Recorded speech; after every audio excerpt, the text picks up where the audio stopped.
जगदेवा सारि धर्माणि प्रथमान्यासन्न तेनाकं महिमानः पूर्वे शाद्याः सप्तदेवाः ओम एकदन्ताय विद्महे प्रसन्नाय धीमहि तन्नो दन्ति प्रचोदयात् ओम नन्दनन्दनाय विद्महे सूतानन्दनाय धीमहि तन्नः कृष्ण प्रचोदयात् ओम वृषभानुजाय विद्महे वृषभल्लभाय धीमहि तन्नो राधा प्रचोदयात् ओम हंसहंसाय विद्महे परमहंसाय धीमहि तन्नो शिव प्रचोदयात् सेवन्तिकापकुलसन्तकपाटलाग्रे पुण्यप्रजातकरवीरशालपुष्पैः बिलवत्प्रभावकलसलिलमञ्जने विद्वां पूजयामि जगदीश्वरमे प्रसीद नानाशुभ्रभुजमानि यदा कालो भवानि च पुष्पाञ्जलिर्मया दत्ता गृहाण परमेश्वर सांगाभ्यां सपरिवाराभ्यां सायुधाभ्यां शिलाभ्यां सबरिकलाभ्यां मण्डलमण्डलतीर्था सहिताभ्यां भगवते श्री हनुमद्देव सहिताभ्यां प्राणपुरुषोत्तमाभ्यां मंत्रपुष्पाञ्जलिं समर्पयामि। भागवत भगवान की है। आप सभी लोग अपने अपने स्थान पर विराजें।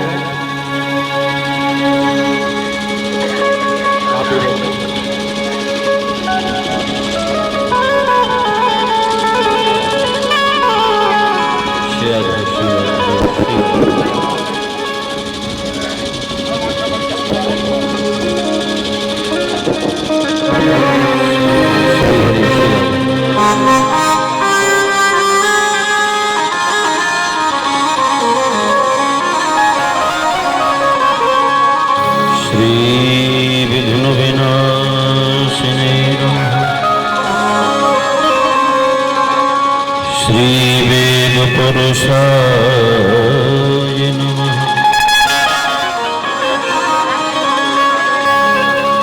श्री राधा कृष्णाभ्यां नमः।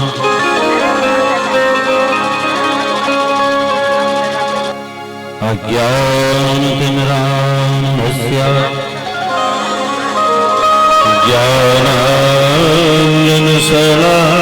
ज्ञानाञ्जनशलाकया चक्षुरुन्मीलितं येन तस्मै श्रीगुरवे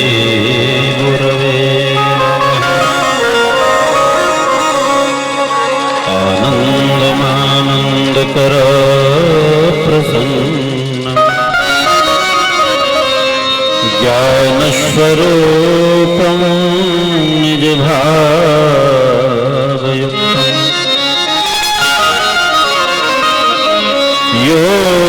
योगीन्द्रमेयं भवरोगभेद्यं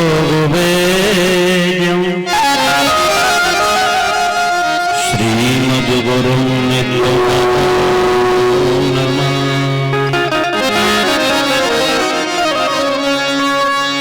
सच्चिदानन्दरूपाय विश्वोत्पत्त्यादिहेतवे तापत्रय विनाशाय श्रीकृष्णाय वयं नमः। कंसे विभूषितकरान्नवनीरदाभा पीताम्बरा करुणबिम्बफलाधरोष्ठा पूर्णेन्दुसुन्दरमुखादरविन्दनेत्रा कृष्णात् परं किमपि तत्त्वमहं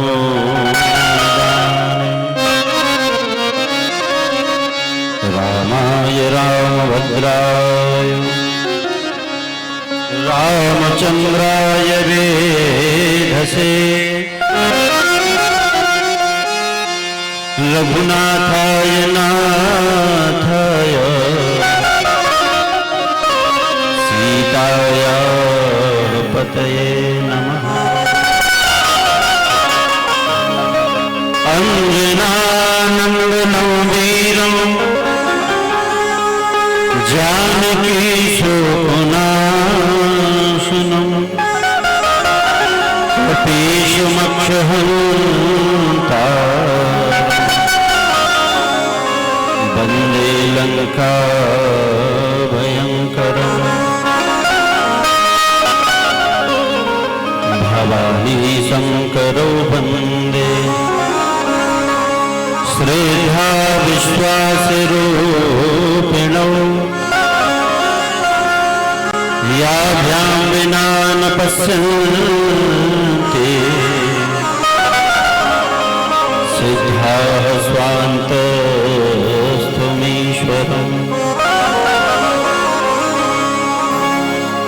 मेरी भवबाधा हरो श्री राधा माधव दो यातन की झाए पड़े श्याम हरित दुति हो।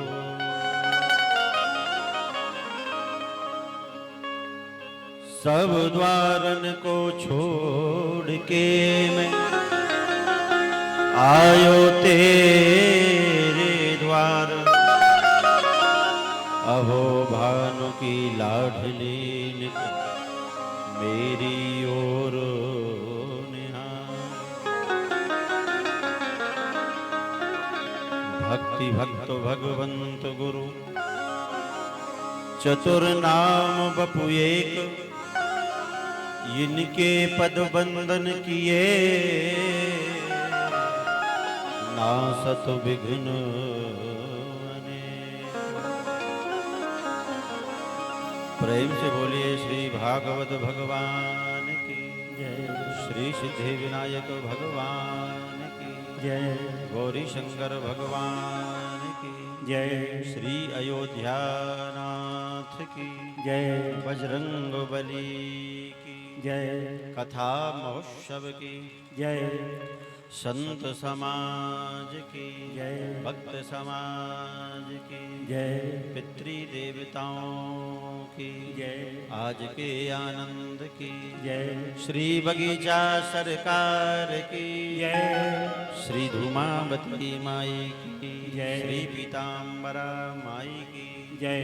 सद्गुरुदेव भगवान की जय। जय जय श्री राधे जय जय श्री राधे जय जय श्री राधे।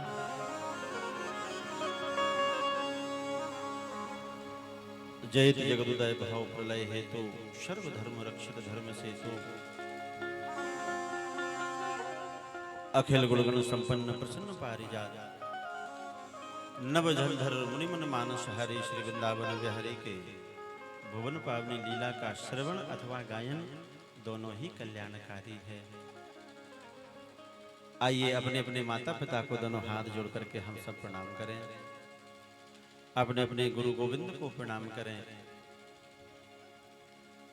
अनंत बलवंत श्री हनुमंत लाल जी महाराज के इस पावन प्रांगण में श्री हनुमंत लाल जी को बारंबार हमारा प्रणाम है, क्योंकि उन्होंने अपना प्रांगण कथा के लिए चुना है। इसलिए ऐसे कथा के रसिक प्रभु श्री मर्यादा पुरुषोत्तम श्री राम के परम प्रिय श्री हनुमान जी महाराज को हमारा बारंबार वंदन है, प्रणाम है। कथा का यह पावन संकल्प हमारे दुबे जी, हमारे ससुर साहब श्री जमुना प्रसाद जी, बापू जी का परम पावन यह संकल्प, और उन्हीं के संकल्प में साथ दे रहे हैं उन्हीं के सुपुत्र गण, जो परीक्षित भाव में बैठ करके 7 दिन के संकल्प में बंधे ऐसे हमारे सपत्नीक श्री मनीष दुबे जी, भगवान की विशेष कृपा इस परिवार के ऊपर, हनुमान जी महाराज की कृपा, पितरों के आशीर्वाद से 7 दिन के इस पवित्र संकल्प को लेकर के यह परिवार भगवान की शरण में उपस्थित है। जीव की इच्छा होती है, पितरों का आशीर्वाद होता है, तब चल करके तीसरा भगवान का अनुग्रह जीव के ऊपर होता है। हम सब पात्र बने, हमें भगवान ने चुना, नहीं तो इस कलिकाल में चारों तरफ उथल पुथल है। कोई चैन से बैठता है तो दूसरा उसे चैन से बैठने नहीं देता। ज्ञान, तप, त्याग, वैराग, विवेक, भजन, तपस्या इस कलिकाल में असंभव है, लेकिन संभव है भगवान नाम, भगवत कथा। तो हम दोनों हाथ जोड़ करके धन्यवाद दें ऐसे परमात्मा के लिए, अपने इष्ट के लिए, कि जिन्होंने हमें 7 दिन के लिए अपनी कथा के लिए चुनाव किया है, चुना है। इसलिए हम बारंबार उनके श्री चरणों में प्रणाम करें। जीवन का कोई भरोसा नहीं है, कब कौन की किसकी किस समय अंतिम श्वास हो। हम सब यात्रीगण हैं, शरीर के सब नाते रिश्ते हैं, संबंध हैं। जैसे यात्रा ट्रेन में करते हैं, किसी का स्टेशन पहले आ जाता है, किसी का बाद में आता है, पर स्टेशन जरूर आने हैं। हम सब यात्रीगण हैं। इस यात्रा में इस देह के संबंधियों को भी धर्म निभाते हुए, परमात्मा से अनुनय विनय करके आइए आज की इस यात्रा में हम सब लोग सम्मिलित हों। उसके लिए 2 मिनट हनुमान जी के लिए भगवान नाम जो प्रिय है, 2 मिनट भगवान नाम का आश्रय लेकर के। आज प्रथम दिवस है, तो प्रथम दिवस में कलशों पर त्रिदेवों को विराजमान करके हमारी मातृशक्ति, हमारे अयोध्या नाथ प्रभु श्री मर्यादा पुरुषोत्तम श्री राम के देवालय से, भगवती के मंदिर से, टीला की छोटी छोटी गलियों में, बीथियों में भ्रमण करते हुए भागवत भगवान को अपने सिर पर धारण करके सब हनुमान जी महाराज के इस प्रांगण में आकर के उपस्थित हुए। ऐसे शोभा हो रही थी जैसे साक्षात त्रिलोकीनाथ ने अपनी कृपा का पूरा वरद हस्त हमारे ऊपर रख दिया हो कि अब निश्चिंत हो जाओ, हम आपके साथ हैं।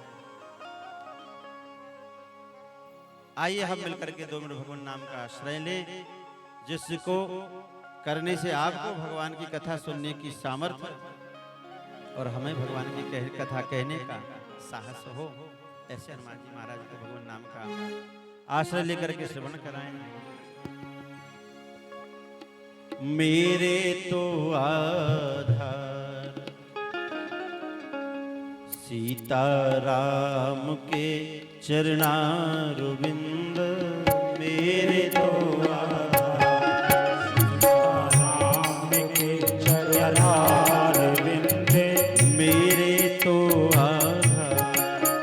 सीताराम के चरणारविंद, मेरे तो आधार सीताराम के चरणारविंद, राम के चरणारविंद, राघव के चरणारविंद, राम के चरणारविंद, राघव के चरणारविंद, राम के चरणारविंद, राघव के चरणारविंद, राम के चरणारविंद, राघव के चरणारविंद, मेरे तो आधार श्यामा श्याम के चरणारविंद, मेरे तो आधार श्यामा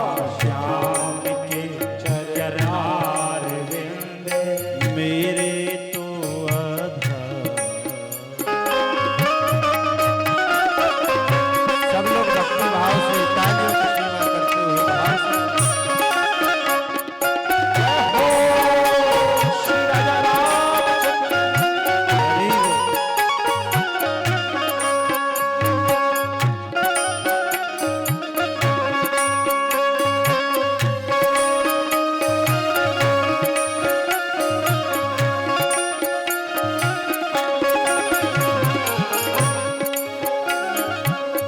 राम के चरणारविंद, राघव के चरणारविंद, राम के चरणारविंद, राघव के चरणारविंद, राम के चरणारविंद,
के चरणार श्याम के चरणार बिंद, श्याम के चरणार जय हो। अच्छा ये बताओ, जितने बैठे कुछ खो गया है आप लोगों का? नहीं ना? तो क्यों ऐसे बैठे हो? बड़े भाव से भगवान का कीर्तन चल रहा है, दोनों हाथों से तालियों की सेवा करते हैं। बोल अयोध्या नाथ की जय हो।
द्वारकाधीश भगवान की जय। जय जय श्री राधे। आइए सुख आसन में सुख पूर्वक भगवान के शरण में बैठे।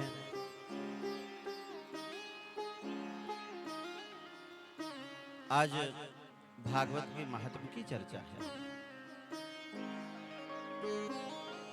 महात्म्य में ग्रंथ की महिमा का वर्णन होता है।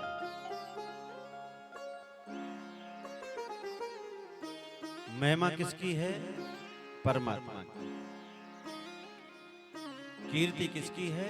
भगवान की। यश किसका है संसार में? भगवान का।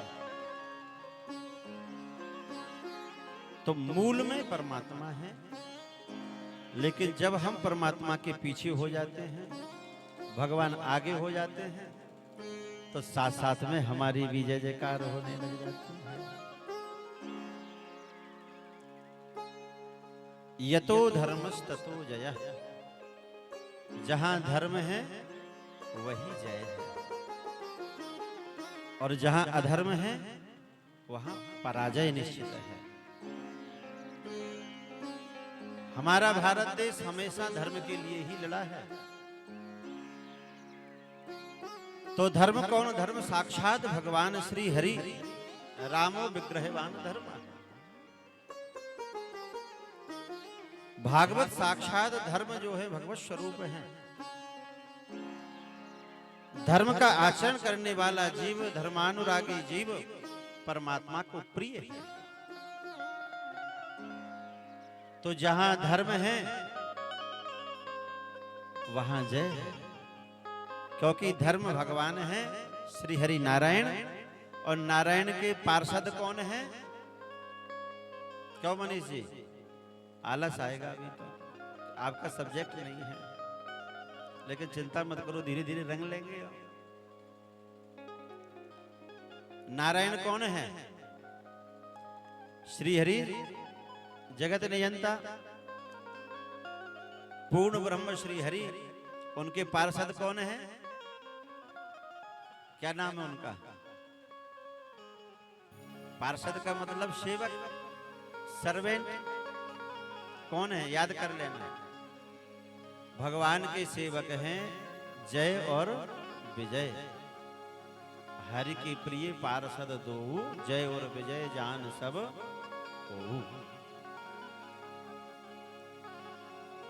अच्छा एक बात बताओ, जब हम मालिक को ही रिझा लेंगे, मालिक के पास पहुंच जाएंगे, तो नौकर तो अपने आप मिल जाएंगे। कोई भी व्यक्ति नौकर को प्रसन्न करने की चेष्टा नहीं करता। किसको प्रसन्न करने का प्रयास रहता है? स्वामी को। जब स्वामी हमें प्रिय हो जाएं, स्वामी प्रसन्न हैं, तो सेवक तो अपने आप जय जयकार करने लग जाते हैं। तो मूल को पकड़ेंगे, ब्रह्म को, परमात्मा को पकड़ेंगे, तो अपने आप दुनिया में हमारी जय और विजय होने लग जाएगी। क्यों? क्योंकि हमने मूल को पकड़ा है।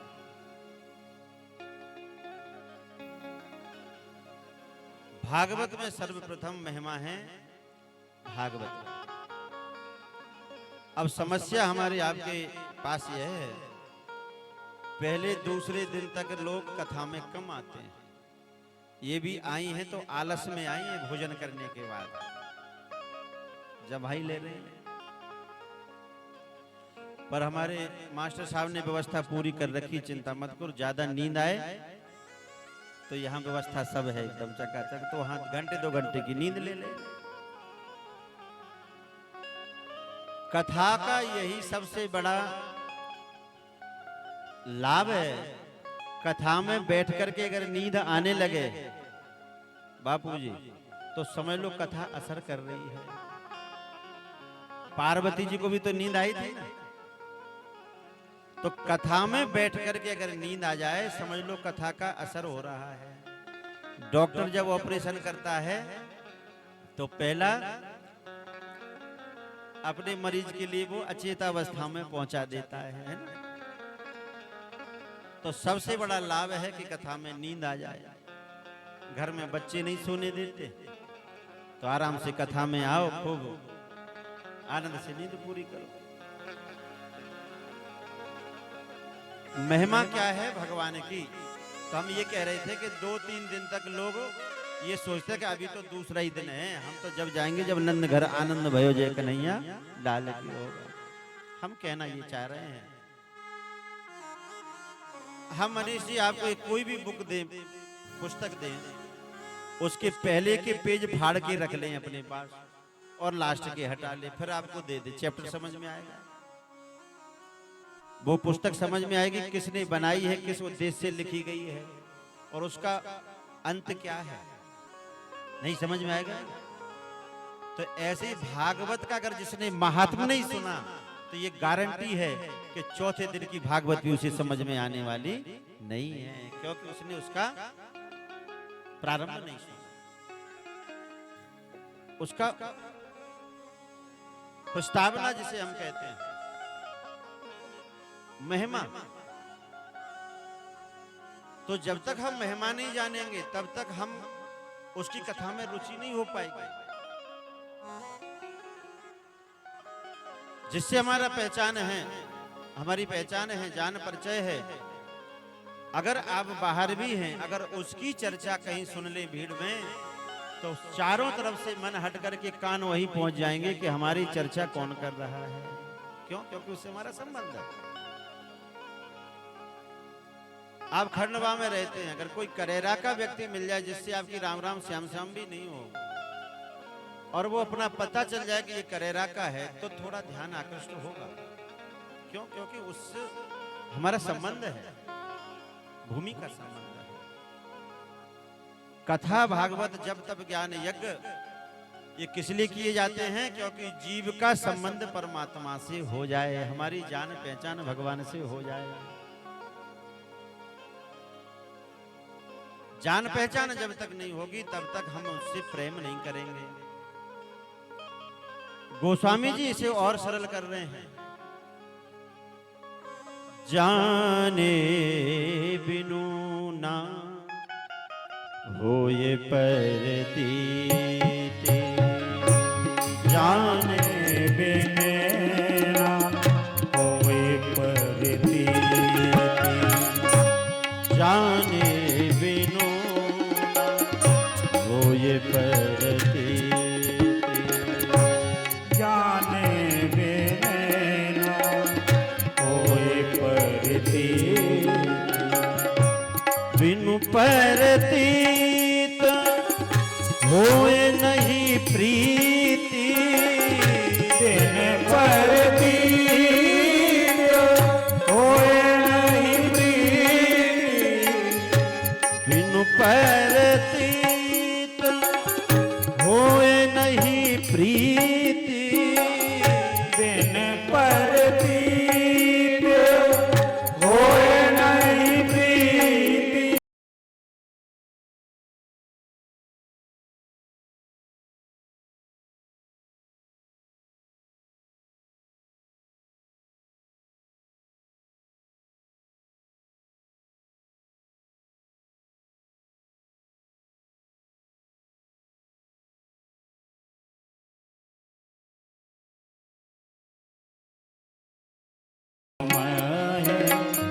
तो मैं हो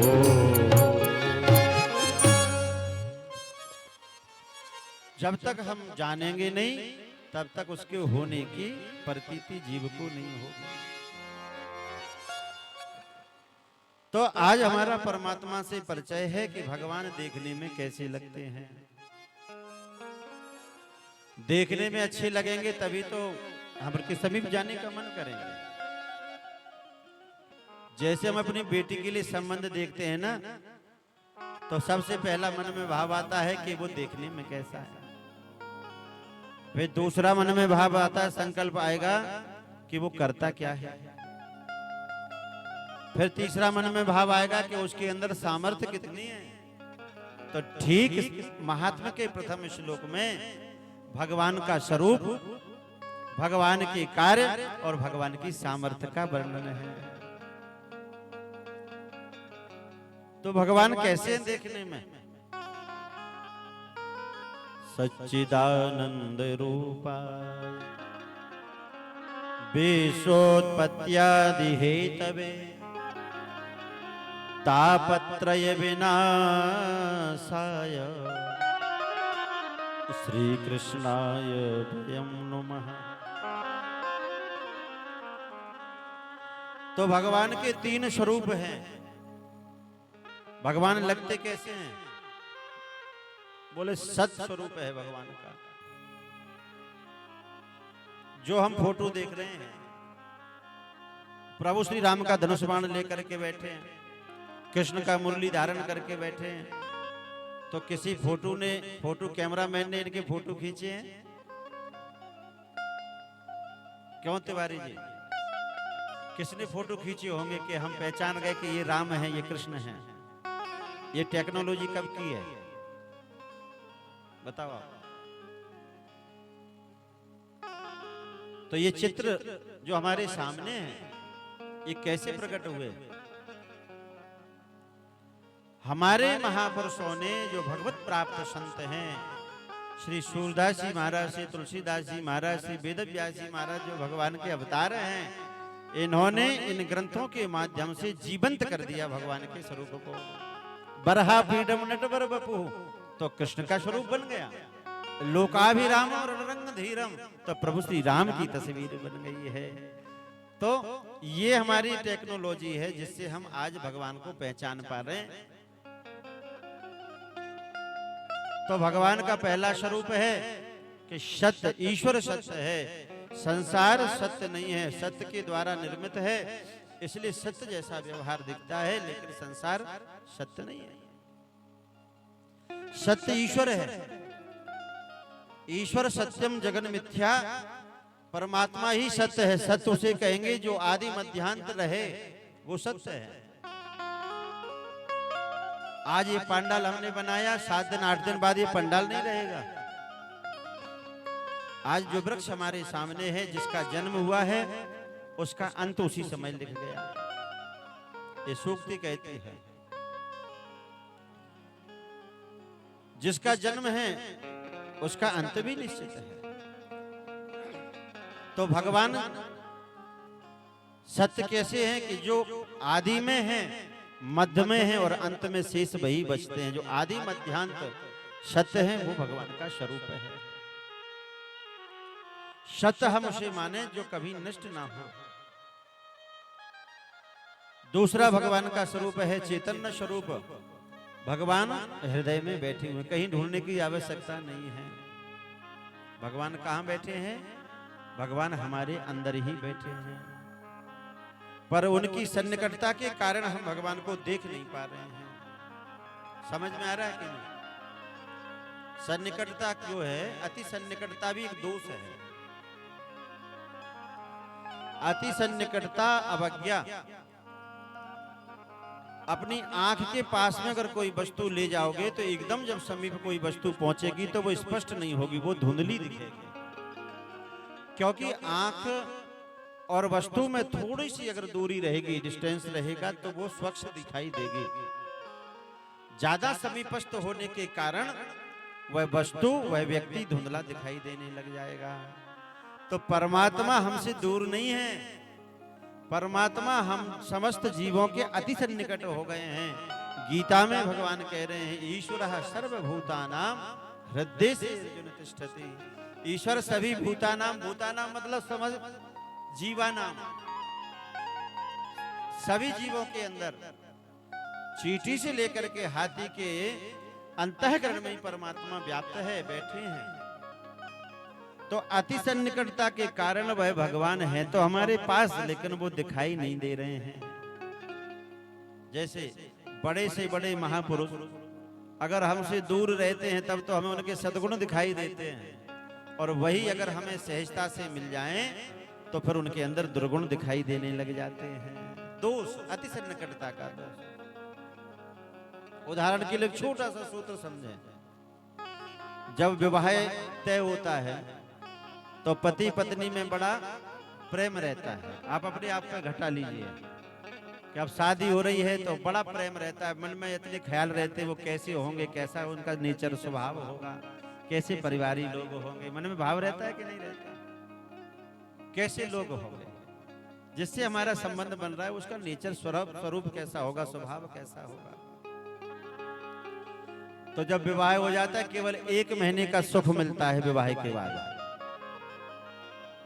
दूसरे महीने में जो श्रद्धा थी, जो प्रेम था, जो हमारी भावनाएं थी, वो अब न्यून हो रही हैं, कम हो रही हैं। पहले महीने में जब विवाह हुआ तो आप भोजन कर लीजिए, आप कहाँ चले गए थे, आपके बिना घर सूना सूना लगता है, मन नहीं लगता है, ये सब होता है क्या? और दूसरे महीने में सारा ठेका हमने ही ले रखा है घर का, बाहर की ऑफिस भी देखना है, नौकरी भी देखनी है, और घर की व्यवस्था भी हम देखें। तीसरा महीना जब प्रारंभ हुआ, जब ज्यादा अति सन्निकट हो गए तो फिर आप भी खत्म, तुम भी खत्म, अब तय तू पे बात आ जाती है। अति सन्निकटता का दोष है। किसी बहुत सुंदर दार्शनिक बात कही, रफ्ता रफ्ता दुनिया के प्रेम के बंधन ऐसे बदलते गए, पहले आप फिर तुम, अब तू ही रह गए। फिर क्या होता है? तू शब्द जो होता है ना, वो दूरियों का शब्द है, या तो अति सन्निकट हो जाएगा, दूरियां आ जाती। क्यों आती दूरियां? क्योंकि जब तक दूर थे तब तक सद्गुण दिखाई दे रहे थे, अब समीपस्थ हो गए तो अब दुर्गुण दिखाई दे रहे हैं। इनमें तो ये भी कमी है, इसमें तो ये भी कमी है। अति सन्निकटता का दोष जीवात्मा और परमात्मा के बीच आने से हम परमात्मा को भूल बैठे। नहीं तो ये ग्रंथ हमारी आंखें हैं, ये ग्रंथ हमारे नेत्र हैं। ये ग्रंथ कह रहे हैं, कहूं कहां जहां प्रभु नाही। ऐसी कौन सी जगह है, ऐसा कौन सा स्थान है जहां परमात्मा ना हो? भगवान सर्वत्र हैं, सब जगह हैं। तो जब हम ऐसा मानते हैं कि भगवान सब जगह हैं, तो पाप करते समय क्यों भूल जाते हैं कि भगवान देख रहा होगा? प्रार्थना करते समय हम सोचते भगवान हमारी प्रार्थना सुनते हैं, लेकिन गलत कार्य करने से पहले मन में ये भाव क्यों नहीं आता कि भगवान हमारे इन दोषों को देख रहे हैं? सर्वव्यापी परमात्मा प्रत्येक जीव के अंदर ही है, लेकिन अति सन्निकटता दोष के कारण हम उनको भूल बैठे हैं। भगवान के बंधन में कौन है? समस्त जीव हैं, लेकिन भगवान किसके बंधन में है? जिस जीव के अंदर भगवान की भक्ति है। हैं? ना हम बसामी बैकुंठे योगी नाम हृदय नचा मद भक्ता यत्र गायन्ति तत्र तिष्ठामि नारदः। क्या कह रहे हैं भगवान? बोले मैं योगियों के हृदय में रहूंगा ये जरूरी नहीं है, मैं बैकुंठ में रहता हूं ये आवश्यकता नहीं है, ये जरूरी नहीं है। लेकिन जहां मेरे भक्त, जहां मेरे प्रेमी प्रेम से मेरा नाम पुकारते हैं, मेरा नाम संकीर्तन करते हैं, तो मद भक्ता यत्र गायन्ति तत्र तिष्ठामि नारदः। जहां प्रेम से मेरे भगवत, मेरे प्रेमी मुझे पुकारते हैं, मेरे परमात्मा तो वही है। ईश्वर सर्वत्र है। केवल सन्निकटता के कारण हमें दूसरों की आवश्यकता पड़ती है कि आप बताओ क्या आपने देखा है? तो इसको भी भगवान ने कहा कलिकाल में क्या होगा? गुरु शिष्य अंध बधिर कर लेखा, एक न सुने एक नहीं देखा। तो रास्ता भी हम उनसे पूछ रहे हैं जिनके नेत्र नहीं है।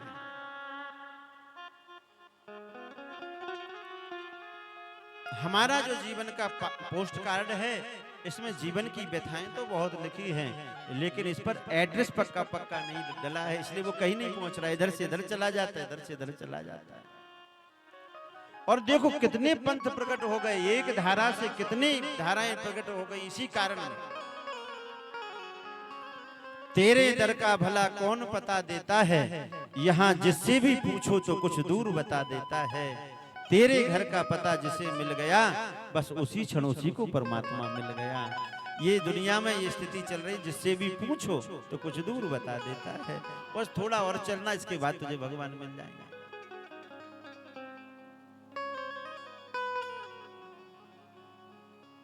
जहां हम हृदय से परमात्मा को पुकारें, तो भक्त जहां हैं, भक्ति जिस हृदय में है, परमात्मा उस घर में है।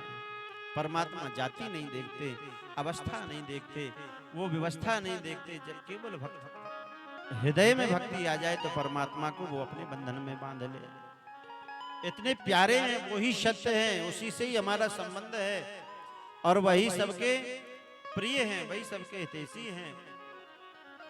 तीसरा स्वरूप भगवान का आनंद स्वरूप है। अच्छा, आनंद की परिभाषा क्या है? मनोनुकूल व्यवहार मिल जाए तो वो आनंद की परिभाषा है। मन कर रहा है कि कथा में मन नहीं लग रहा है, कहीं बढ़िया से गुलाब जामुन मिल जाते, चाट पकौड़ी मिल जाए, और मन के अनुकूल अगर वो वस्तु मिल गई, तो क्या कहते, बड़ा आनंद आया। अगर इच्छा है भोजन करने की, भोजन के समय भजन करोगे, तो केवल हाथ में माला घूमेगी, मन व भजन में नहीं लगेगा, केवल अभिनय होगा। आनंद भगवान आपको हर क्षण उसका अनुभव कराता है, लेकिन संसार का आनंद, विषयानंद परमानेंट नहीं है। संसार का क्षणिक है, सतत रहने वाला नहीं है। मनोनुकूल व्यवहार मिलने पर सीधी सच्ची बात है, अगर कोई व्यक्ति वस्तु अगर हमसे दूर है तो उसकी महिमा अधिक बढ़ जाती है, और वही अगर हमारे समीपस्थ है तो वही महिमा हमारे पास से वो घट जाती है। ये दुनिया अजब खिलौना है, दुनिया अजब खिलौना है। मिल जाए तो मिट्टी, मिल जाए तो मिट्टी, और ना मिले तो सोना है। जो हमारे यत्न करने से हमें नहीं मिल रही है, तो वो सोने की तरह है, और जो बिना यत्न के मिल जाए वो मिट्टी के समान हमारे सामने तुच्छ हो जाता है। इस संसार की विडंबना है। तो आनंद की परिभाषा तो केवल अगर आपको आनंद की पाकर के फिर संसार में ना आना पड़े, फिर कष्ट ना हो, शाश्वत आनंद तो केवल भगवान का भजन है, केवल भगवत प्राप्ति है। आनंद नहीं है, जो आनंद हमें विश्व में मिल रहा है ये क्षणिक है। जैसे किसी बच्चे को पत्थरों के ऊपर गुड़ लगा करके दे दो, जब तक गुड़ रहेगा तब तक वो उसे अपने पास रखेगा, है ना, और गुड़ समाप्त होते ही पत्थर का जब अनुभव होगा तो फेंक देगा। ऐसे ही यह संसार का विषयानंद है। इसे प्रारंभ में हमें लगता है कि इसमें स्वाद है, लेकिन इसके अंत में कष्ट ही कष्ट है। जो आनंद सिंधु सुख राशि सी करते त्रैलोक सुपासी जो आनंद सुपासी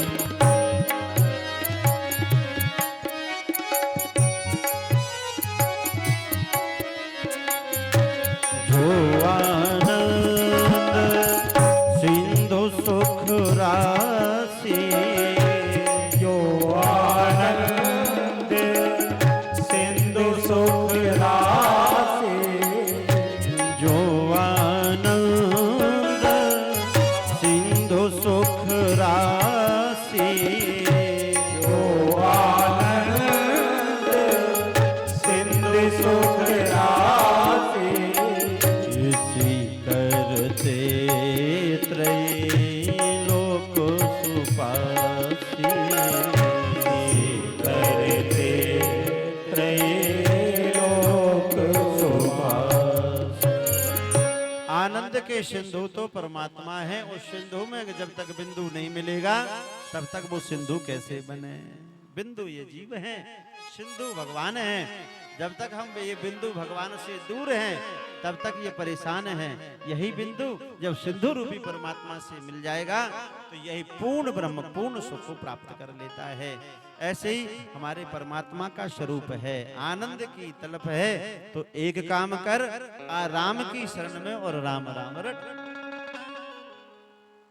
अच्छा, भजन करने में मन नहीं लगता है ना। अब देखो माला इनकी सुमरनी तो कहीं चल रही है लेकिन दिमाग में कुछ और चल रहा है। क्यों? ये मनवा बड़ा खतरनाक है, ये मन लगता नहीं है। तो इस मन को लगाने के लिए प्रारंभ में मन लगे ना लगे लेकिन भगवान का नाम जप जरूर करो। अच्छाइयां सीखने के लिए हमें बड़े बड़े महात्मा गुरुओं की शरण में जाना पड़ता है, लेकिन बुराइयां सीखने के लिए कहीं नहीं जाना पड़ता है, वो तो अपने आप आ जाती हैं। तो भगवान के यहाँ तीन स्वरूप हैं, सत्य, चिद और आनंद। तो इतने प्यारे परमात्मा, इतने अच्छे उनके स्वरूप हैं। तो उनका कार्य क्या है? विश्वोत्पत्ति आदि हेतवे। वही भगवान पूरे विश्व की उत्पत्ति करते हैं। विश्व की उत्पत्ति करने के हेतु कारण परमात्मा है। सब कुछ भगवान बनाने वाले हैं। तो ऐसे बड़े भगवान बिल्डर हैं। और भगवान में सामर्थ्य कितना है? सामर्थ्य बताओ क्या है? कितना? एक हाथी के बराबर है ना। सामर्थ्य कितना है? सामर्थ्य इसी मंगलाचरण में है। तापत्रय विनाशाय श्री कृष्णाय वयं नमः। तीन प्रकार के तापों को जो दूर करने का साहस जिनके पास है वो भगवान है। दैहिक दैविक भौतिक तापा दैहिक दैविक भौतिक दैहिक दैविक भौतिक तापा दैहिक दैविक भौतिक राम राज कहू नहीं जाता। राम राज काहू नहीं व्यापा। सब सुंदर सब बेरुज शरीरा अल्प मृत्यु नहीं कब न हो पीरा। सुंदर सब बेरुज शरीरा अल्प मृत्यु नहीं कब सुनहु पीरा। जय सिया राम जय जय सिया राम, जय सिया राम जय जय सिया राम, जय जय सिया राम। तो भगवान का सामर्थ्य कितना है कि जो भगवान की शरण में आ जाता है उसे किसी प्रकार के तीन जो ताप है उसे परेशान नहीं करते। ऐसा भगवान का सामर्थ्य है। तो भगवान जब इतने प्यारे इतने सुंदर हैं, पूरी दुनिया को बनाने वाले हैं, तो फिर संसार को छोड़ करके हम परमात्मा को ही भजें। ऐसे श्री कृष्णाय वयं नमः। श्री कौन है? श्री राधा रानी है, श्री किशोरी है, लाडली रानी। अब ऐसे विद्वान महापुरुष गुरुजन कहते हैं और स्पष्टता है कि भागवत में राधा रानी का नाम नहीं है। अर्थ रूप में, शब्द रूप में तो कहीं, लेकिन अर्थ रूप में भी अगर कहीं है तो राधा रानी का नाम भागवत में नहीं है। क्यों नहीं है? क्योंकि राधा रानी भगवान सुखदेव की इष्ट है।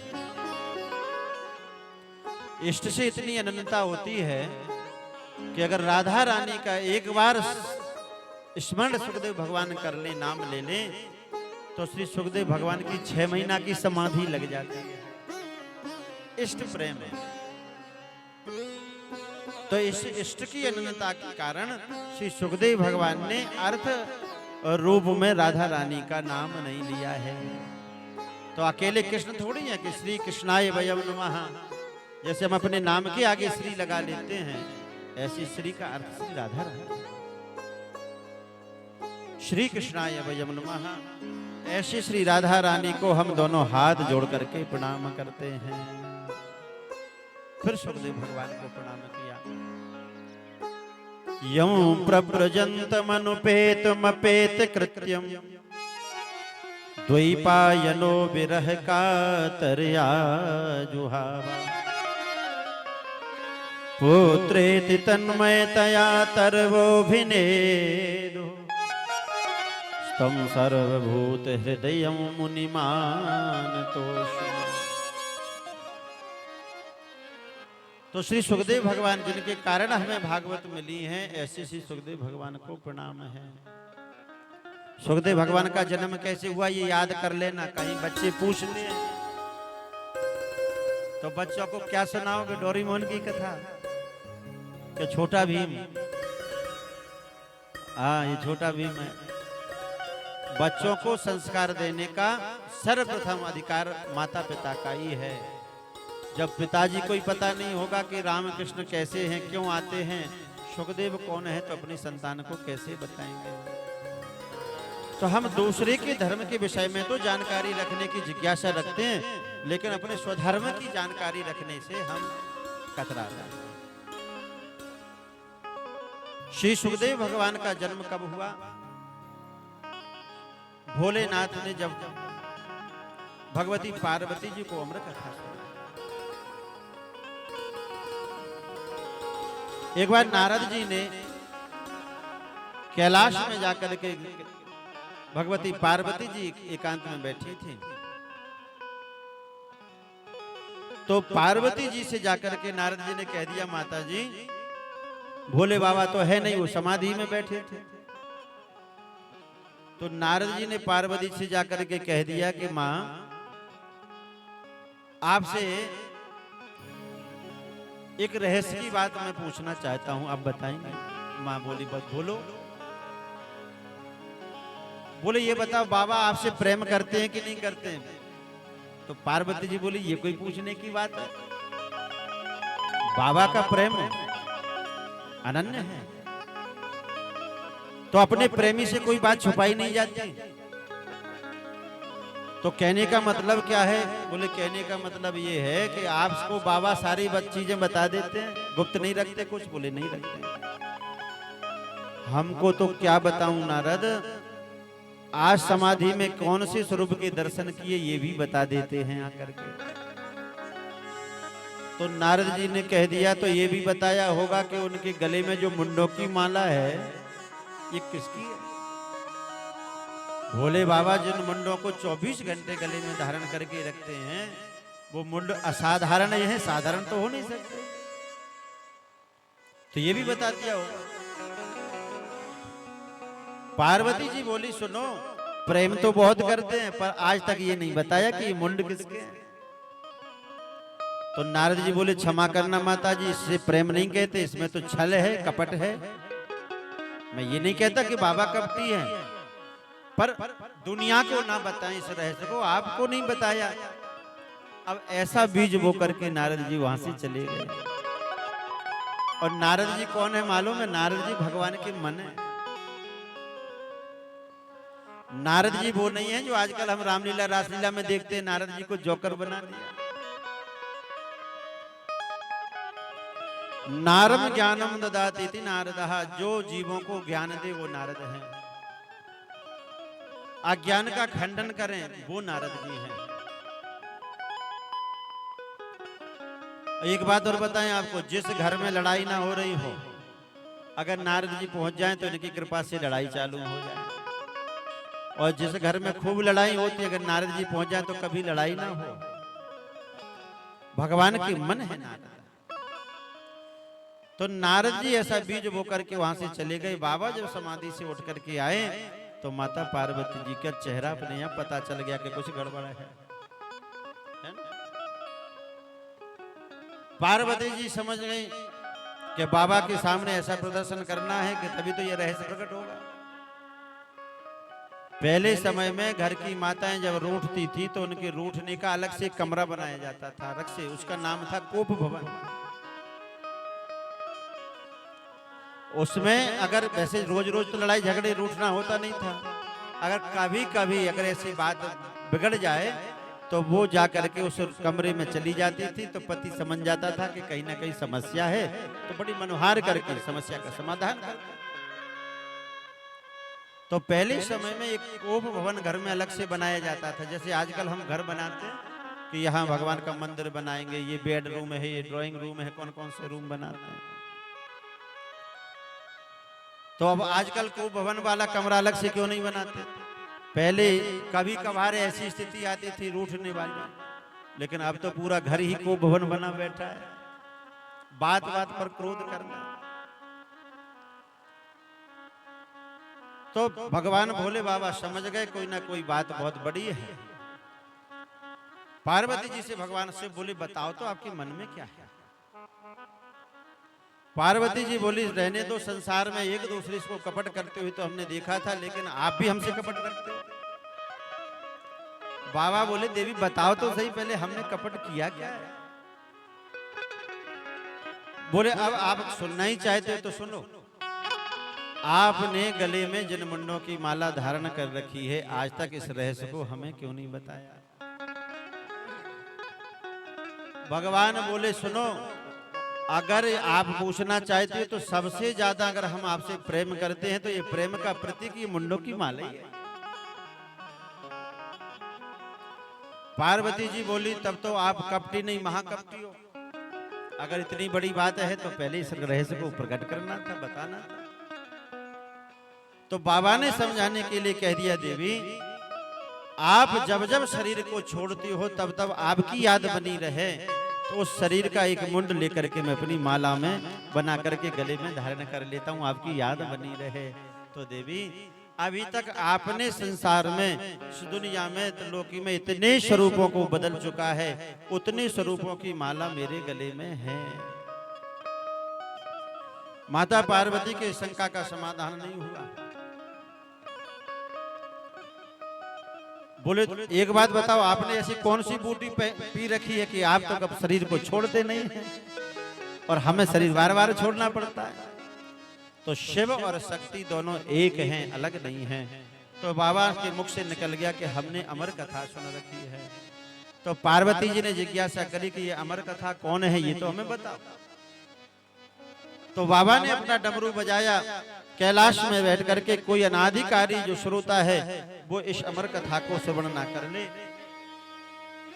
तो डमरू बजा करके जितने जीव थे वो सब कैलाश को छोड़ करके भाग गए।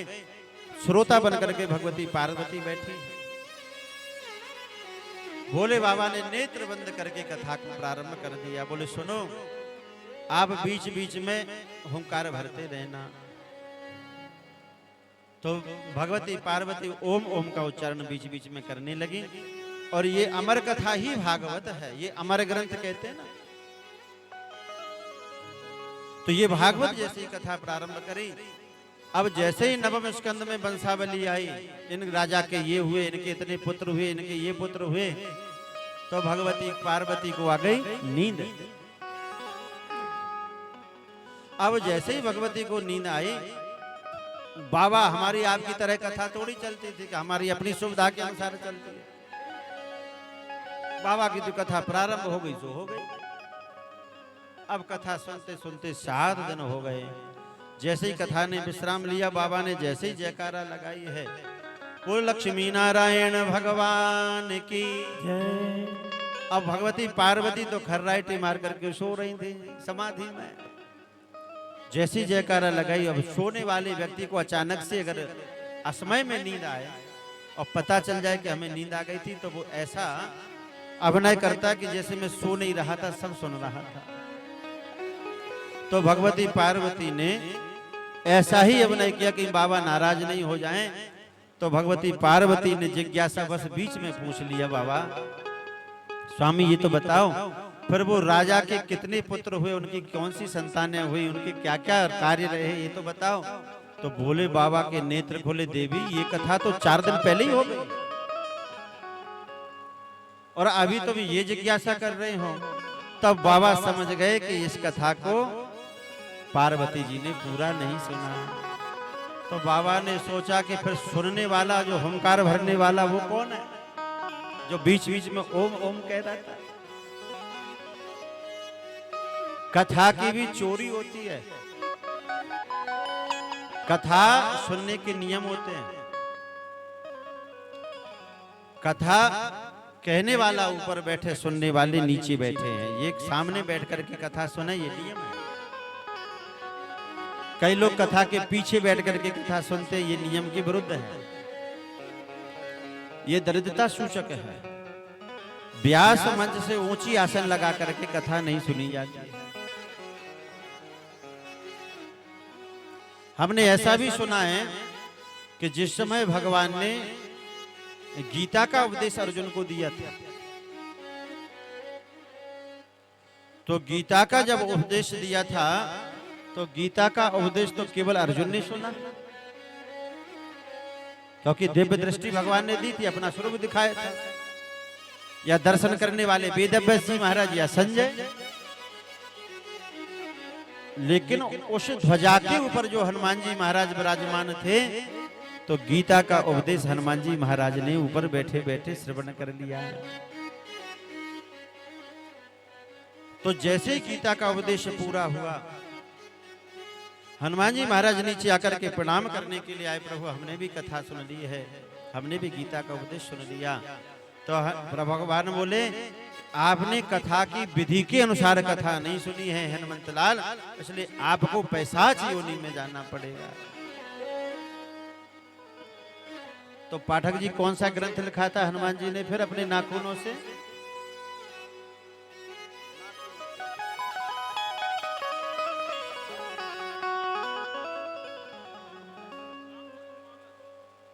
रामचरितमानस हनुमान जी महाराज ने पहले सर्वप्रथम रचना करी। हनुमान जी महाराज वाल्मीकि जी के समय, अथवा हमने एक हनुमत पैशाचिक कोई एक स्तोत्र है, पिशाच महाभाष। तो जब वो महाभाष लिखा, तब हनुमान जी महाराज को उससे मुक्ति हुई। तात्पर्य क्या है? ये कथा का भी एक नियम है, विधि है, किस विधि के अनुसार इस कथा को श्रवण करनी चाहिए। अब आजकल लोग मोबाइल में चला लेते, बोले घर में नींद नहीं आती है, तो बोले बढ़िया मोबाइल में कथा लगा ली, इधर कथा चलती रहती, उधर बढ़िया सोते हैं लोग। कथा सोते सुनते ना तो सोना है, लेटे लेटे कथा नहीं सुनी जाती। अब छोड़ो, अब तो इतने भजनानंदी लोग हो गए, बाथरूम में नहाएंगे। अगर जनवरी का समय ठंड ज्यादा लगेगी, सबसे ज्यादा भजन बाथरूम में ही होता है। कई लोग तो हनुमान चालीसा का पूरा पाठ बाथरूम में कर लेते हैं।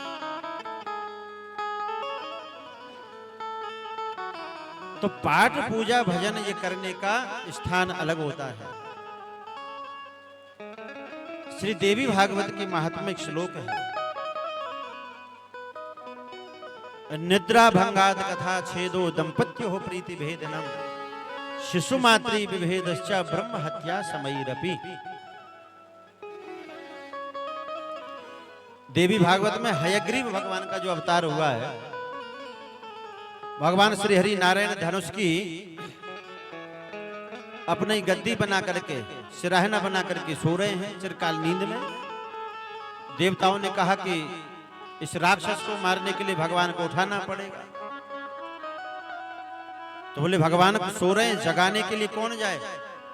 तो जो लकड़ी में दीमक होती है,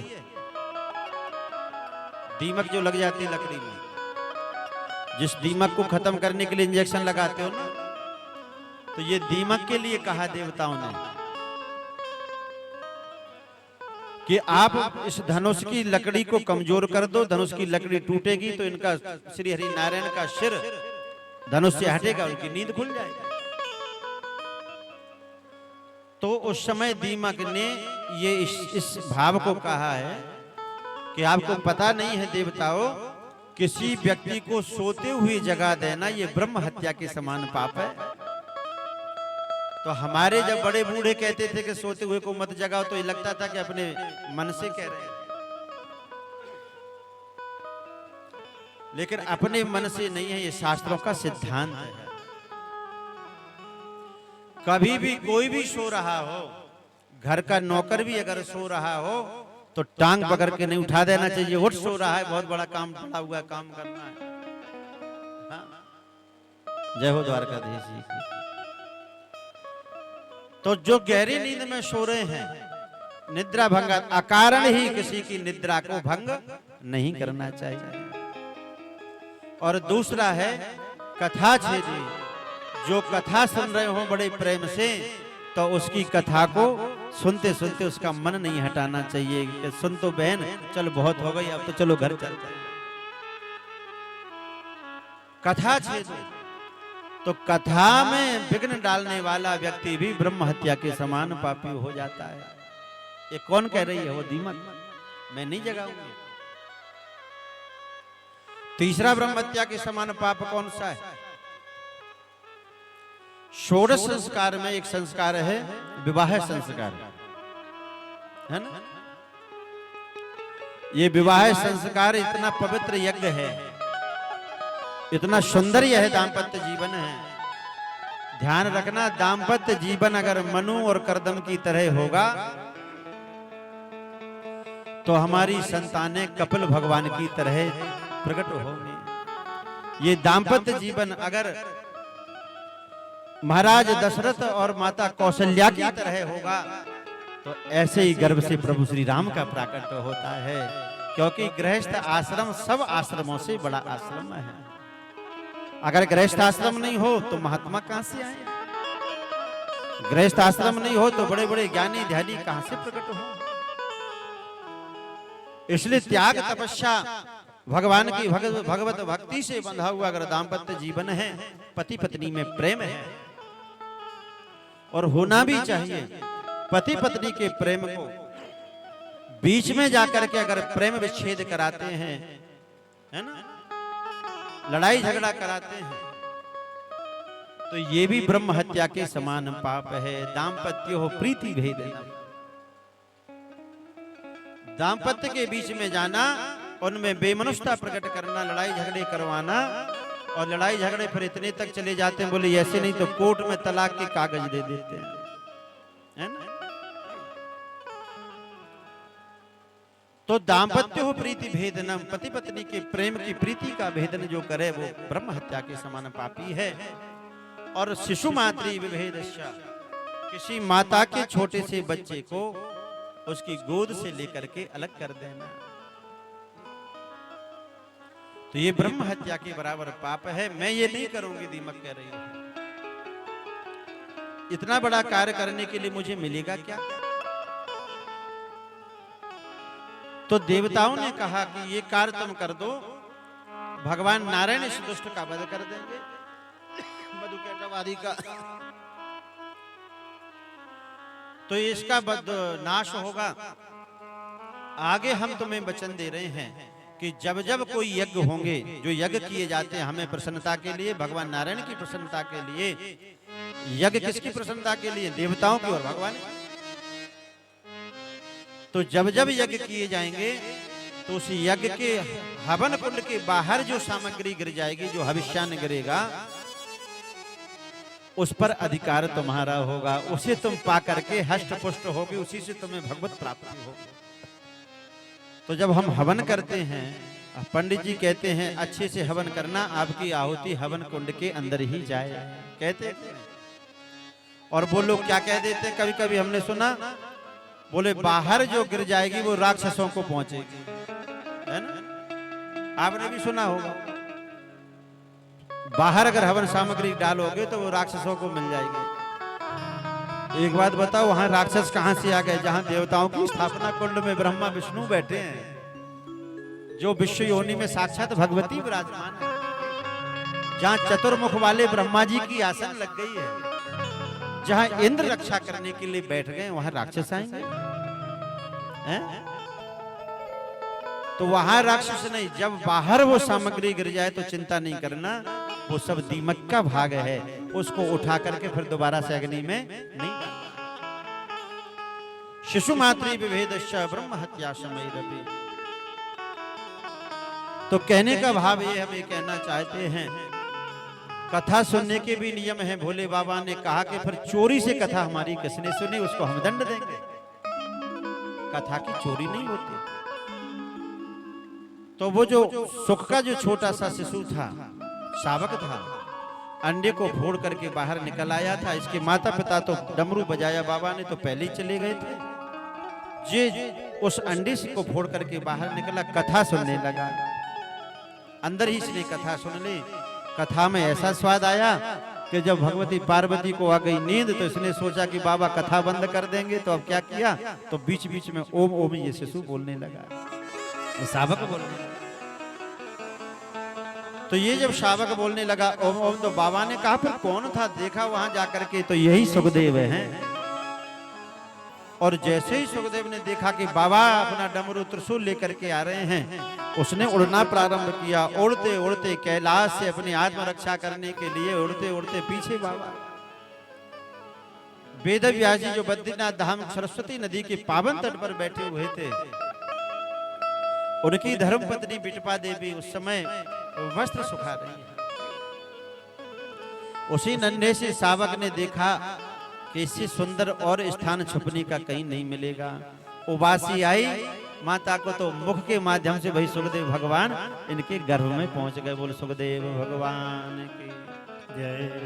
अब जैसे ये गर्भ में पहुंच गए, वेद व्यास जी तो बड़े प्रसन्न हैं, त्रिकालज्ञ हैं, भगवान का अवतार है 24 अवतारों में। वेद व्यास जी समझ गए कि राधा रानी के लीला सुख है गोलोक धाम में। तो ये लीला सुख जब तक संसार में नहीं आएंगे, मृत्यु लोक में नहीं आएंगे, तब तक भगवान की लीलाओं का विस्तार कैसे होगा। वेद व्यास जी बड़े प्रसन्न हैं। अब स्वाभाविक है 9-10 महीने में जन्म हो जाना चाहिए, लेकिन 12 वर्ष बीत गए। 12 वर्ष तक सुखदेव भगवान अपनी माता के गर्भ में रहे। कितने वर्ष तक रहे? भाभी जी सो रही हैं, बताओ कितने वर्ष बोले हमने? कितने वर्ष तक रहे? 12 वर्ष तक। पक्की बात है? बोलो महाराज आप कह रहे थे ऐसी ही बात होगी। अरे हमने ये ग्रंथ कह रहे हैं। 12 वर्ष तक सुखदेव भगवान मातृ गर्भ में रहे। तो वेद व्यास जी को चिंता हो गई, कहें बेटा तुम जन्म क्यों नहीं लेते? बाहर आओ ना। तो अंदर से ही आवाज आई कि हम नहीं आएंगे बाहर, नारायण की माया हमें घेर लेगी। माया बड़ी बलवती है, माया अबनी का चलना जबनी का चलना, ये माया हमें घेर लेगी। वेद व्यास जी बोले पुत्र तुम्हारे जैसे पुत्र के लिए नारायण की माया भी कुछ नहीं करेगी, एक बार बाहर तो आओ। तो ऐसे सुखदेव भगवान 12 वर्ष तक गर्भ में रहे और अपने पिता के कहने पर जैसे ही इनका जन्म हुआ तो जन्म लेते ही ये अपने घर बार सबको छोड़ करके बाहर निकल गए, जंगल की ओर जाने लगे। पुत्रेति तन्मयतया तरवोभिनेदो तम सर्वभूत हृदय मुनिमान तोष्णे। तो ऐसे श्री सुखदेव भगवान सर्वभूत हृदय मुनिमान तोष्मी, सभी प्राणियों के हृदय को मथने वाले श्री सुखदेव भगवान को हम प्रणाम कर रहे हैं। हे पुत्र लौट करके आओ। जो वेद व्यास जी पीछे पीछे दौड़े तो वृक्षों ने उत्तर दिया। वृक्ष कहने लगे वेद व्यास जी आप मत अपने बंधन में बांधो इनको, क्योंकि इनका जन्म तो लोक हित के लिए हुआ है। मतलब संकेत दिया हो कि महापुरुषों का जन्म एक के लिए नहीं होता है, ये पूरी सृष्टि के लिए होता है, सबका कल्याण करते हैं। बोले श्री सुखदेव भगवान की जय।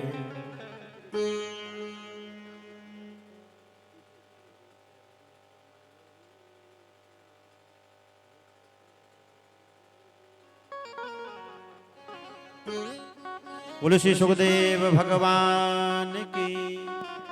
इसलिए आओ हम उनके गुणगान गाले, जिनकी कृपा से आज हम ये भागवत का आनंद ले रहे हैं, भगवान की कृपा का अनुभव कर रहे हैं। तेरे चरण कमल में श्याम लिपट जाऊं रज बन के।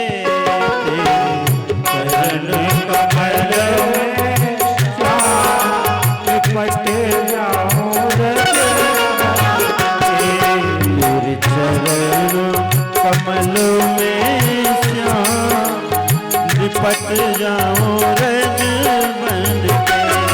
तेरे चरण कमल में श्याम लिपट जाऊं रज, लिपट जाऊं रज बन के, लिपट जाऊं रज बन के। ओ लिपट जाऊं रज बन के, लिपट जाऊं रज कमल में लिपट जाऊं रज बन के।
ये ऐसे ओंग क्यों रहे हैं बैठे बैठे? तेरे चरण कमल में श्याम, ऐसे लगोगे? अभी नींद का समय भी नहीं। हम तो सोच रहे कि आवाज कम आ रही है। जब आवाज पर्याप्त आ रही है तो भगवान को रिझाओ ना। ऐसे रिझेंगे, ऐसे तो पड़ोसी भी नहीं रिझेगा। वहां की बिहारी की बात है। लिपट जाऊं रज बन के, लिपट जाऊं रज बन के, कोई बाटे जाऊं रज बन के, लिपट जाऊं रज बन के, कमलों में श्याम, लिपट जाऊं श्री हरि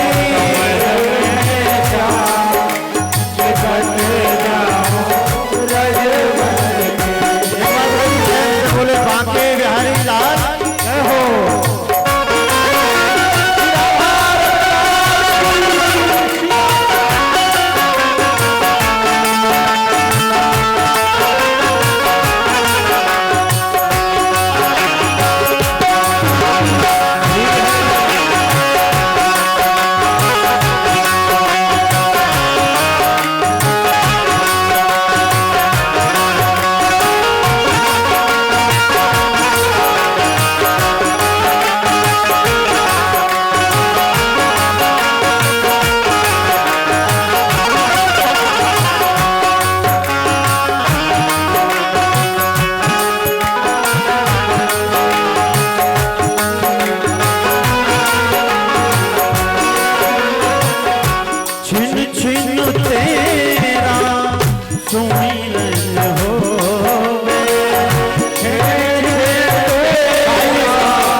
हरि लाल की जय। आज की जो कथा होती है ना, पता है हमारा अनुभव है, आज की कथा ऐसे ही सुनाई जाती है जैसे किसी बच्चे को बुखार की सिरप पिला रहे हो। बच्चा पीता है सिरप? क्यों मनोज भाई साहब, नहीं पीता। लेकिन मैया जबरदस्ती मुंह पकड़ के, मैया को मालूम है बुखार तो जब ही उतरेगा जब दवाई अंदर जाएगी। तो पहले दिन की सिरप ऐसे ही होती है, जबरदस्ती बात। आइए बड़े श्रद्धा भाव से अब हम कथा को आज की विश्राम की ओर ले चलें। संगीत में प्रणाम कर लें। नैमी सारण क्षेत्र में श्री 88,000 संत विराजमान हैं।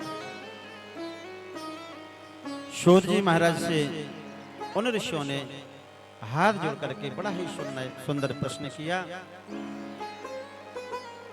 भक्ति ज्ञान वैराग से प्राप्त विवेक है, उसे विवेक की प्राप्ति कैसे हो? भक्ति ज्ञान वैराग आपका विवेको वर्धते महान, माया मोह निराश वैष्णवे क्रियते कथम, वैष्णवे क्रियते कथम। भगवान कैसे मिलते हैं, विवेक कैसे प्राप्त हो? जो कल्याण करने को, कल्याण करने वालों को भी कल्याण करने वाला हो, जो बड़ा पवित्र हो, पवित्र को भी पवित्र करने वाला हो, पावन को भी पावन करने वाला हो, जिससे भगवान मिल जाएं। कृष्ण प्राप्ति कर्म सस्व साधनम तत्वदाधना, ऐसा कोई साधन हमें बताओ जिससे भगवान मिल जाए। इस संसार में समस्त जीव क्लेशों से आक्रांत हैं, दुखी हैं।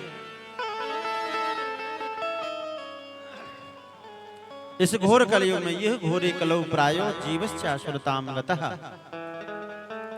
अधिकांश जितने कलिकाल के जीव हैं प्रायः क्लेशों से कलुषित हैं, परेशान हैं। तो ऐसे आक्रांत जीवों के लिए भगवत प्राप्ति कैसे हो, इसके लिए कोई मंगलमय प्रसंग हमने सुना। तो श्री सूर्य जी महाराज ने ऋषियों का समाधान करते हुए कहा, कलिकाल में बड़े बड़े ग्रंथ, बड़े बड़े दान, बड़े बड़े यज्ञ से जो लाभ नहीं मिलेगा, कलिकाल में भागवत ही समस्त जीवों के कल्याण करने के लिए प्रकट है। भागवत काल रूपी व्याल से बचने के लिए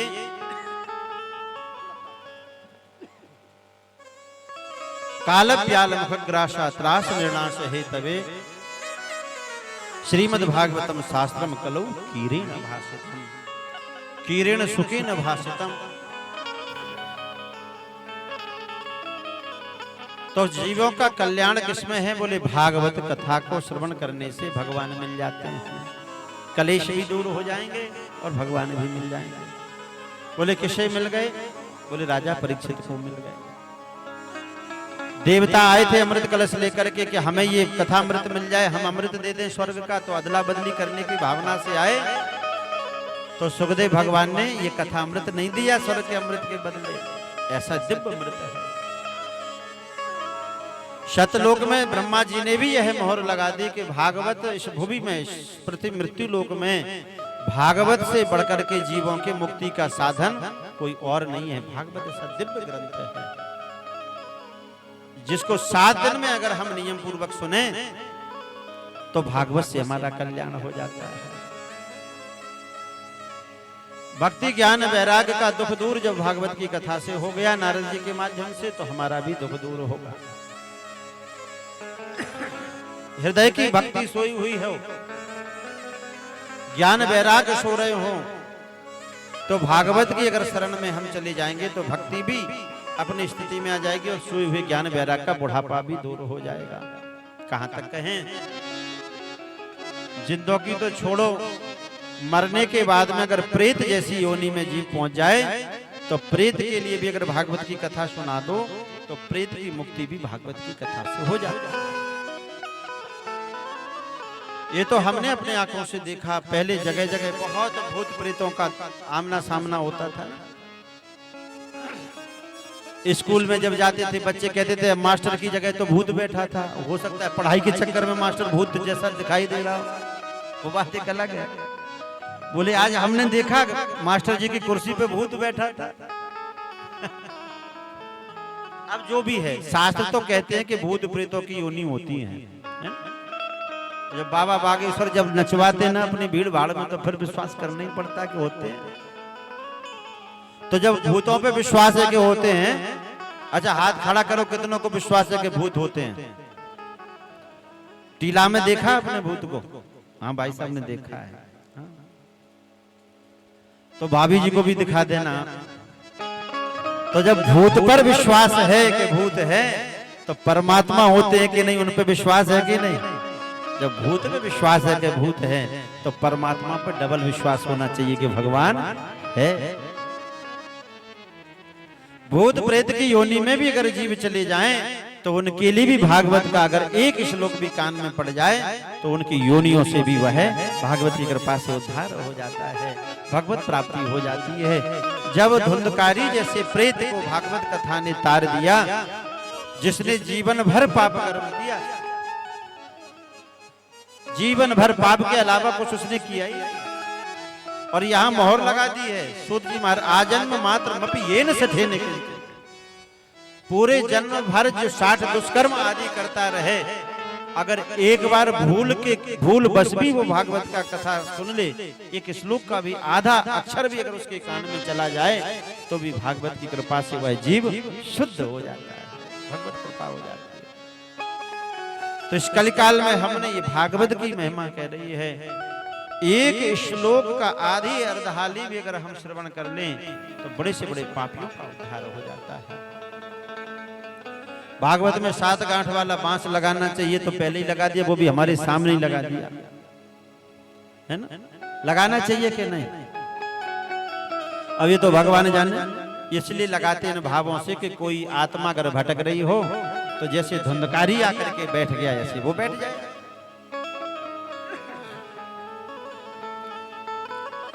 तो बांस के अंदर धुंधकारी 7 दिन तक बैठ करके जब कथा सुनता रहा, एक दिन की कथा पूरी हो तो एक ग्रंथि का भेदन 7 दिन में उसने एहसास करा दिया कि मैं मुक्त हूं, शुद्ध हूं। तो ऐसी ये भागवत की दिव्य चर्चा है। भागवत को सुनना कैसे चाहिए?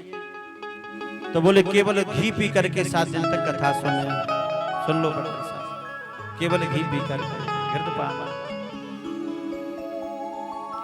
आज भोजन कर लिया तो कोई बात नहीं, कल से केवल घी पीना है, दोनों के लिए कर पाओ।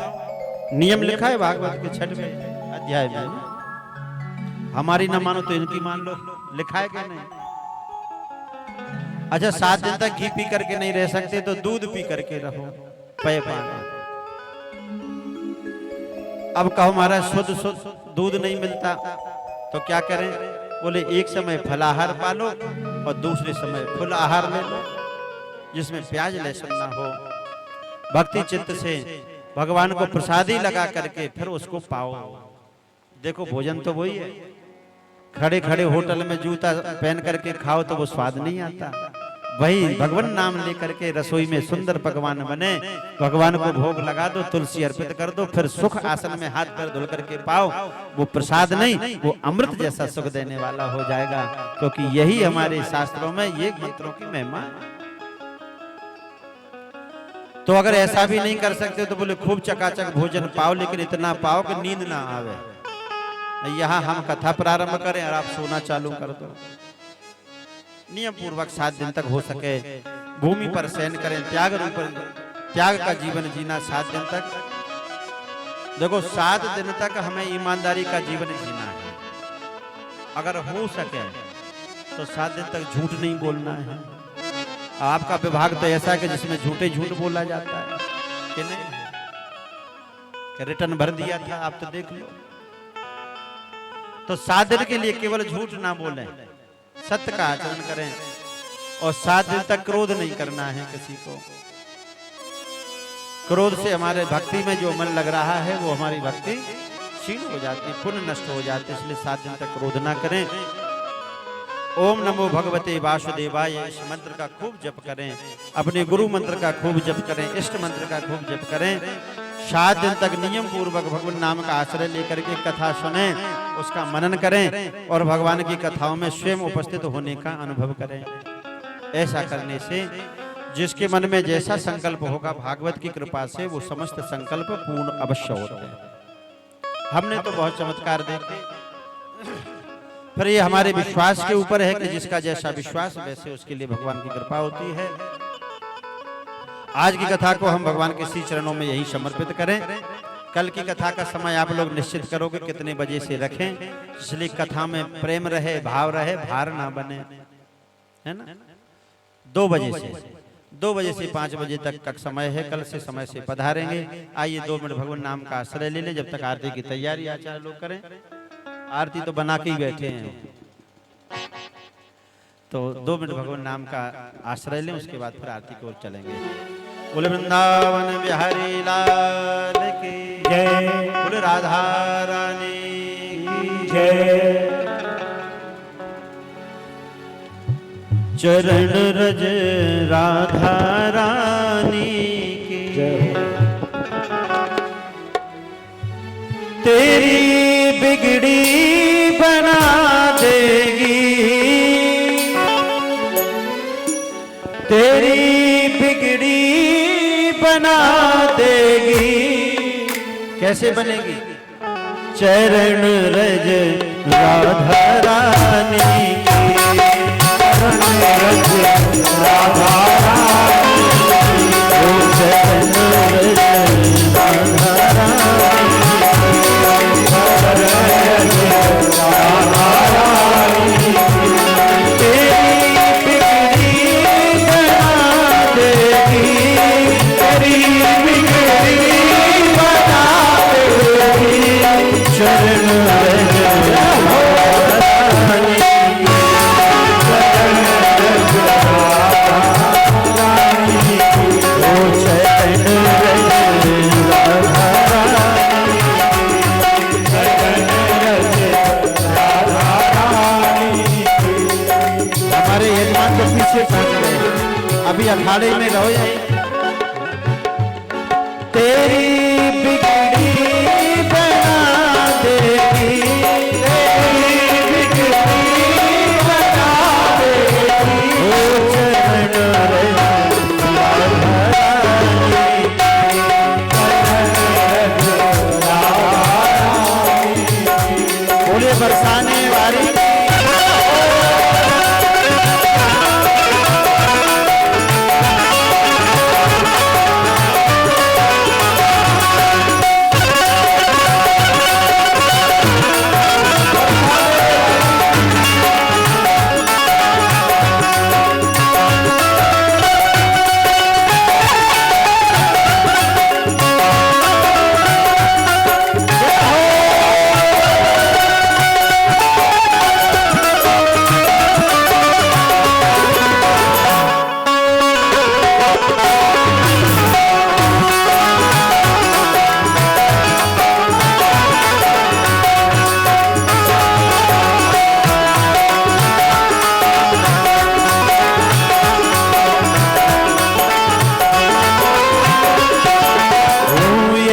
बारों बजमाही चला जा, एक बार बजमाही चला जा।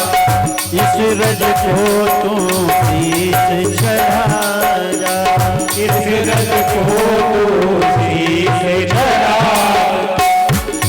तेरी किस्मत जगा देगी, तेरी किस्मत जगा देगी। ओ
बार जो बोले राधा, एक बार जो बोले राधा, जन्म मरण की मिट जाए प्यार, जन्म मरण की मिट जाए ओ जन्म मरण की मिट जाए प्यार, जन्म मरण की मिट जाए तुझे कान्हा से मिला देगी, तुझे कान्हा से मिला देगी, ओ तुझे कान्हा से मिला देगी, तुझे कान्हा से मिला देगी। चरण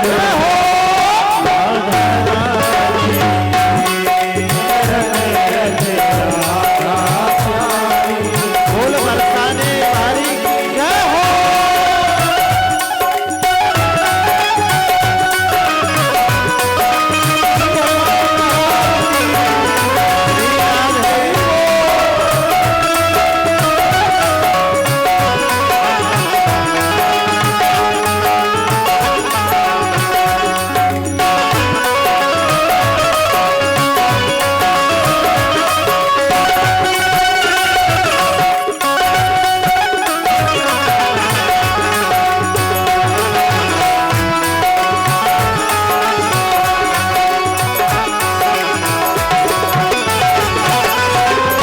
ओ तेरी बिगड़ी बना देगी, तेरी बिगड़ी बना देगी, चरण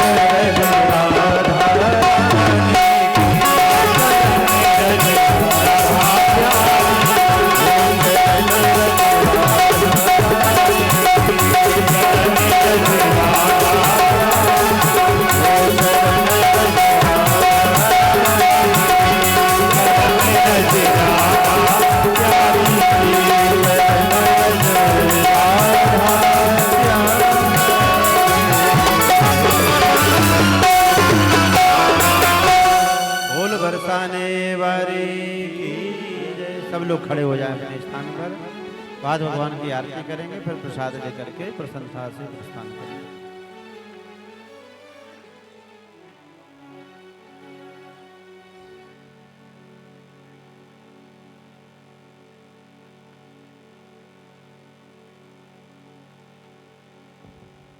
ओम आ जाइए, ऊपर आइए। रत्नेश्वरी नमः। कहाँ गए हमारे परीक्षित जी? आप लोग आगे आ जाओ, आ जाओ इधर, सामने आओ। सब लोग आगे आ जाओ। आरती ओम इदगुं हवे प्रजननम नमे असद सवेर गुं सर्वगण गुं सुसये आत्मशनि प्रजा शनि पशु शनि लोक शनि वय शनि अग्नि प्रजां बहुलंबे करोद्वन्नं पयोरे दोस्मा सुदत्त चंद्रमा मनसो जातयक्षोः सूर्यो अजायत श्रोत्राद् वायुष प्राणश मुखाद् निरजायत। श्री बांके बिहारी तेरी आरती गाऊं,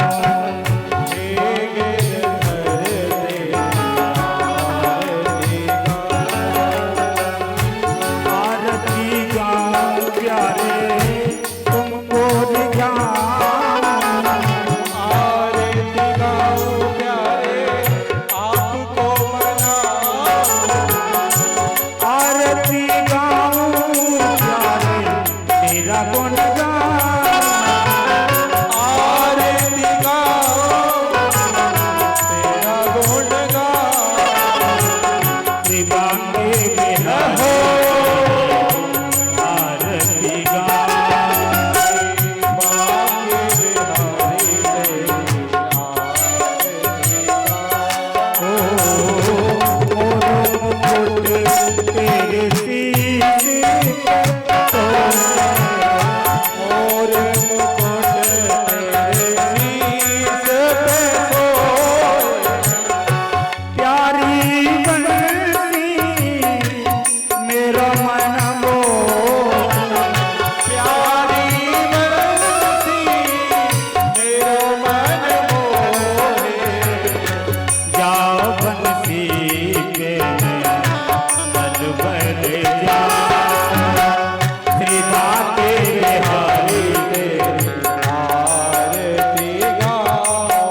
माणि प्रथमान्या सन्नाते हनागम महिमानः सजन्यत्र पूर्वे साध्याः सन्ति देवाः हरिः ओम्।